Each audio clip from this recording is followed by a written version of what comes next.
Hi everybody, welcome back, and in today's video I will explain you why there is absence of supply curve for a monopoly firm.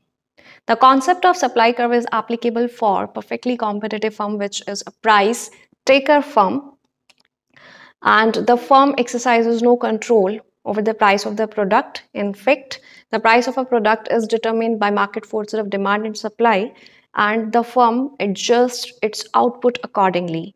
But a monopoly firm is a price maker firm and not a price taker firm. So in today's video, I will explain you why there is absence of supply curve for a monopoly firm. For a competitive firm, price is equal to MR, whereas for a monopoly, price and MR are not equal. In fact, price is greater than marginal revenue for a monopolist. The equilibrium output for a competitive firm is established at a point where marginal revenue and marginal cost are equal to each other, and the same is true with respect to monopoly also. At this point E, the equilibrium is established with respect to a competitive firm. As we can see here that price, AR and MR, all three are equal. The demand curve for a competitive firm is a horizontal, a straight line parallel to output axis.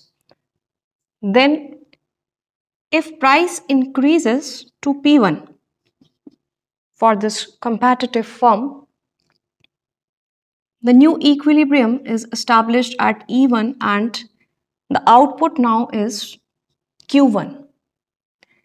If price further increases to P2, the equilibrium is established at point E2 and the output now is Q2.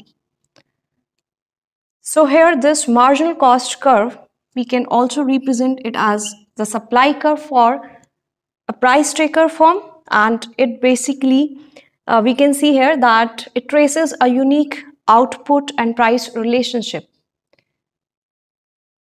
When price increases, the quantity supplied or basically the quantity to be sold and produced by the firm also increases. So this traces a unique price and output relationship for a perfectly competitive firm where the demand curve for the firm is a horizontal straight line.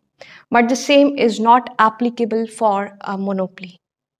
The equilibrium level of output for a monopolist is determined where marginal revenue and marginal cost are equal to each other, that is point E. And the price is OP. The profit maximizing level of output for a monopolist is OQ and the price is OP. If there is a shift in the demand curve from AR to,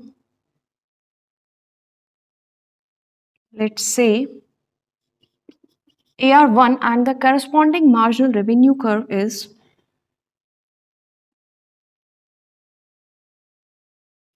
MR1, as we can see here that this new marginal revenue curve intersects the marginal cost curve at the same point as the earlier marginal revenue curve.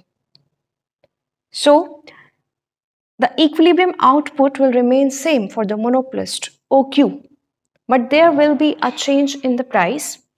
The price now increases from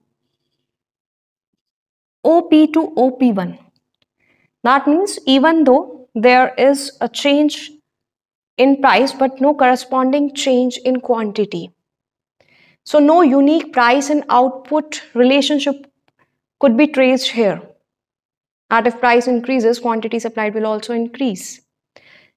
Though price increases, but quantity supplied remains same. So the monopolist is able to sell the same amount of output at two different prices.